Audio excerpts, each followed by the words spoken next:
interesting to get a guy who's been here, he's maybe not part of the core, but he's been part of the team since 2019-20, right? Like, he's one of the more tenured players of this team, whether you like it or not. And again, I'm not saying he's a core piece, but he has been with this team for a while. He's a leader on this team, and I had a really good conversation with him last night. And it was really good. It was really good conversation. We talked about, what it means for this group to, go from just mediocrity over the past 5 years and just win the Pacific Division. Like, it's a big deal. It's a big deal to these guys, but there was also this sense in the locker room of job's not finished. And I think that's exactly what you wanted to see. And you and I were just joking about the Leafs drinking beers in the locker room, getting more delivered after winning a playoff round. The Canucks, when they got back in the locker room last night, had division champion shirts and hats in their stalls. I didn't see a single player wearing it. In fact, I didn't even see any in the stalls by the time the players were like ready to go. All of the merch was gone. Like, I'm not saying they threw it out or anything like that. It was just, there was this real sense last night when you spoke to the players, spoke to Quinn Hughes, JT Miller spoke, Demko, Myers. There was this real sense of we're happy. We earned this and we worked hard for it, but we have a bigger goal here. And that's exactly what you want to see heading into the playoffs. Absolutely. And that mindset has impressed me since they thumped Edmonton game 1 of the regular season, right? Like 8-1 victory.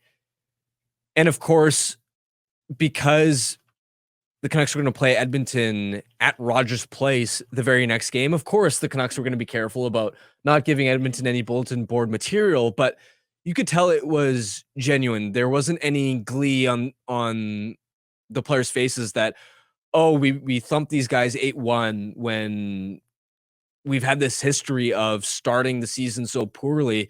You could tell in the body language, just the mannerisms, the reactions.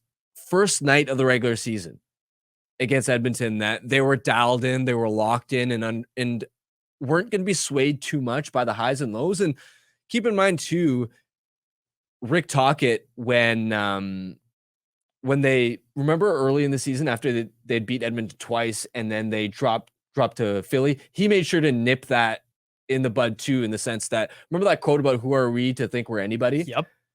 And he bag skated them ahead of that Philly game, I think it was.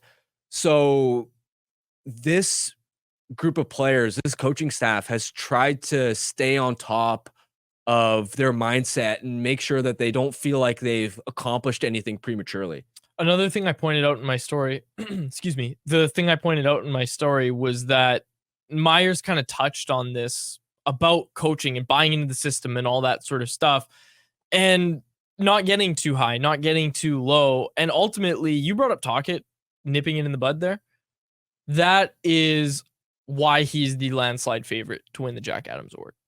Like, as much as you talk about systems and yeah, they're doing this, they're doing that, Tocchet has had a very good pulse. Like, it's a delicate, and I'm not trying to say players are soft or delicate. That's not what I'm saying, but it's a delicate situation when you have a room full of proud guys who haven't accomplished much, and your job is to get them to accomplish their full potential.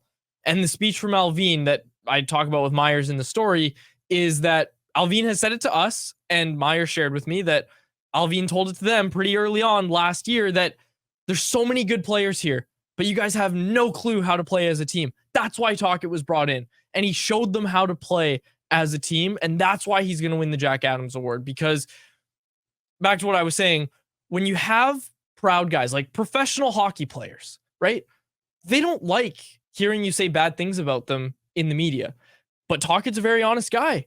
And I'm not saying Tocchet's unfairly criticized his players, but you've had coaches in the past, and we've seen it in this market a lot, where you have coaches who they want to say, this guy was awful, this guy needs to pick it up. And what do they say?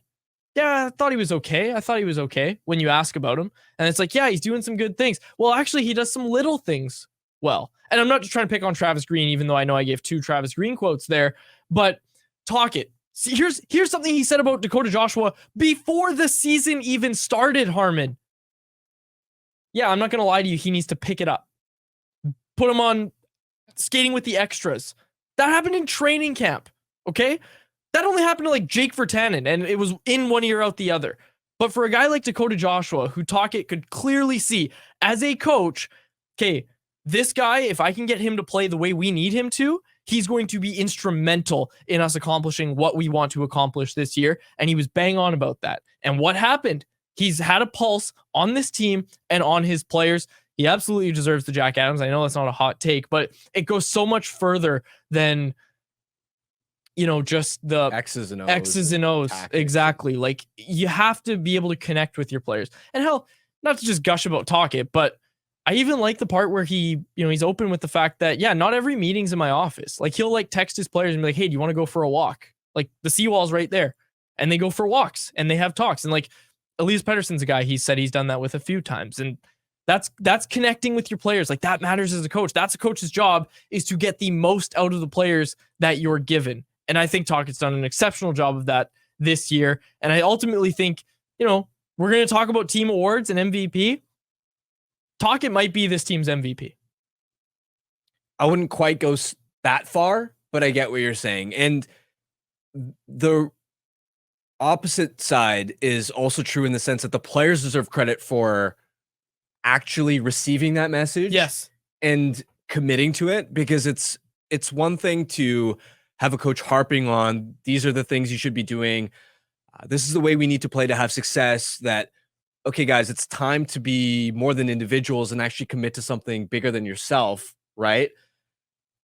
It's another for the players to actually execute, and on a day in, day out basis, yes, with consistency, right? Not just one day, not just 1 week, but when times are hard, to actually follow through and make that the standard.